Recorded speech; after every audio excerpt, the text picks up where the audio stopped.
نبی صلی اللہ علیہ وسلم نے فرمایا کہ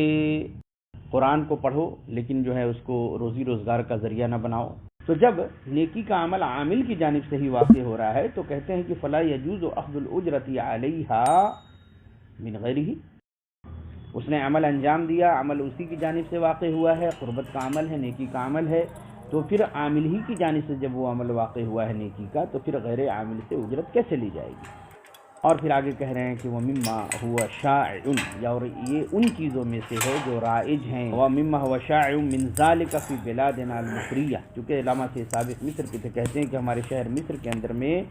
یہ جو چیزیں ہیں وہ یہی چیزوں میں سے ہیں کہ جو ہمارے شہر مصر کے اندر میں بہت زیادہ رائج ہیں، پھیلی ہوئی ہیں، یہ ان چیزوں میں سے ہے کہ الوصایا بالختمات، کہ ختم قرآن کی وصیت کی جاتی ہے، والتسابیح اور تسبیح وغیرہ کا التزام کیا جاتا ہے۔ آپ نے دیکھا ہوگا بے اجر معلوم، ایک معلوم اجر پر، یعنی اس کا جو اجر ہوتا ہے، یعنی اس کی جو اجرت دی جائے گی وہ بھی ایک معلوم شدہ چیز ہوتی ہے، مجہول نہیں ہوتی۔ اور لوگ جو ہے وہ کیا کرتے ہیں کہ قرآن ختم کرتے ہیں، پارہ ختم کرتے ہیں، تسبیح لیا ہوا ہوتا ہے، چنے کے دانے ہوتے ہیں، ان تسبیحات پر ذکر کیا جاتا ہے، یا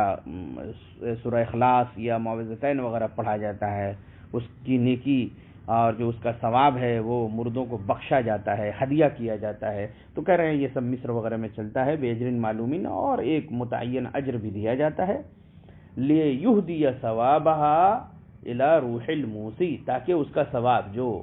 ختم کیا جا رہا ہے، قرآن وغیرہ پارہ ختم ہو رہا ہے یا تسبیح وغیرہ پہ جو اذکار کیے جا رہے ہیں، تو اس کا ثواب جو ہے لِيُهْدِيَ ثَوَابَهَا إِلَى رُوحِ الْمُوسِي، تاکہ اس کا ثواب کو ہدیہ کیا جائے وصیت کرنے والے کی روح کو۔ یعنی جب دیکھیں گے یہاں بھی ہے کہ جب اس قسم کے قرآن کریم وغیرہ کو پڑھا جاتا ہے اور دعا وغیرہ کی جاتی ہے تو کہا جاتا ہے کہ اللہ تبارک و تعالیٰ، میں نے جو یہ قرآن کریم کی تلاوت کی ہے یا جو یہ اذکار وغیرہ پڑھے ہیں اس میں جو غلطی ہوئی ہے تو اللہ تبارک و تعالیٰ تو اس سے درگزر فرما دے، اس کو معاف کر دے، اور جو اس میں مجھے نیکی حاصل ہوئی ہے، جو ثواب ملا ہے، تو میں اس کو جو ہے مطلب کہ فلاں کو بخشتا ہوں، اپنے دادا کو، نانا کو، ابا کو، اماں کو جو مر چکے ہیں،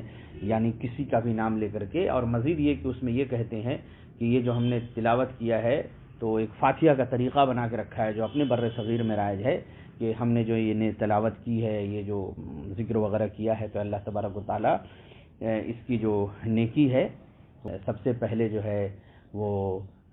آپ صلی اللہ علیہ وسلم تک پہنچے، اس کے بعد جو ہے مطلب کہ انبیاء تک پہنچے، صحابہ تک پہنچے، تابعین، اتباع تابعین تک پہنچے، اور اس کے بعد جو ہے پھر کتب ہیں، ابدال ہیں، برے پیر ہیں، ان کا نام لیتے ہیں، ان تک پہنچے، اور پھر کرا کے کہتے ہیں کہ پھر جو ہے یہ نیکی ان کے وسیلے اور واسطے سے ہو کر کے ہمارے فلاں فلاں بزرگ تک پہنچے۔ ہاں شاید یہی ترتیب ہے، یا یہ کہ پہلے بزرگ کو اور پھر وہاں تک، نہیں، پہلے وہاں تک اور پھر یہاں تک، یہ سب ترتیب انہوں نے قرآن کریم کی